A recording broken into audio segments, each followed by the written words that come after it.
Hello বন্ধুরা, তোমাদের সবাইকে ওয়েলকাম অঙ্কুশ স্যার চ্যানেলে। আজকে আমি তোমাদেরকে দেখাবো তোমরা কিভাবে কম্পিউটারে এমএস পেন্টে কালার ব্লেন্ড করতে পারবে।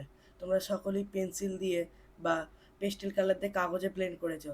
আজকে আমি দেখাবো কিভাবে তোমরা কম্পিউটারে কালার ব্লেন্ড করবে। চলো তাহলে ভিডিওটা শুরু করা যাক। এর জন্য আমাদের প্রথমে আগে পেন্টে যেতে হবে।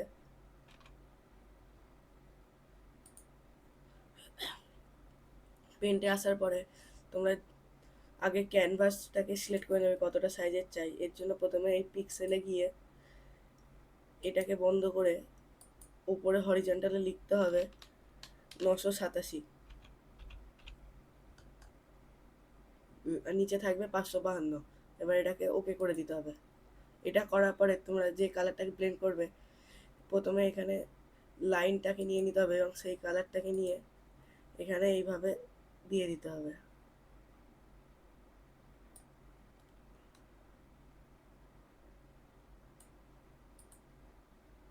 এরপর আবার অন্য একটা কালার নিয়ে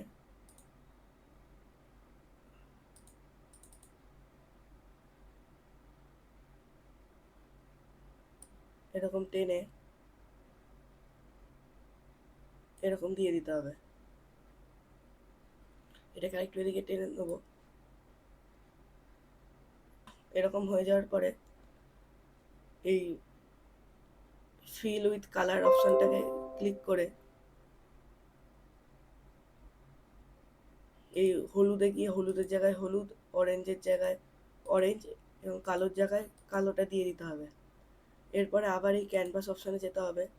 পিক্সেলে ক্লিক করার পরে হরিজন্টালটাকে 1 করে দিতে হবে। করার পরে ওকে।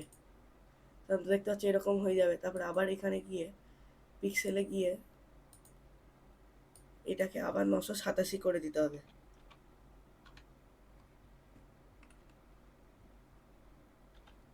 এটা করার পরে ওকেতে ক্লিক করতে হবে। তোমরা দেখতেই পাচ্ছ কি সুন্দর আমাদের কালারটা ব্লেন্ড হয়ে গেছে। কম্পিউটারে এইভাবেই কালার ব্লেন্ড হয়। তো আজকের ভিডিওটা কেমন লাগলো কমেন্ট করে জানাবে, এবং চ্যানেলে যদি নতুন হয়ে থাকো তাহলে চ্যানেলটা সাবস্ক্রাইব করবে, বেল আইকন বেল অন করে দেবে যাতে আমার ভিডিও নতুন নতুন ভিডিও সবার আগে পাওয়ার জন্য। আজকের জন্য এখানেই টাটা।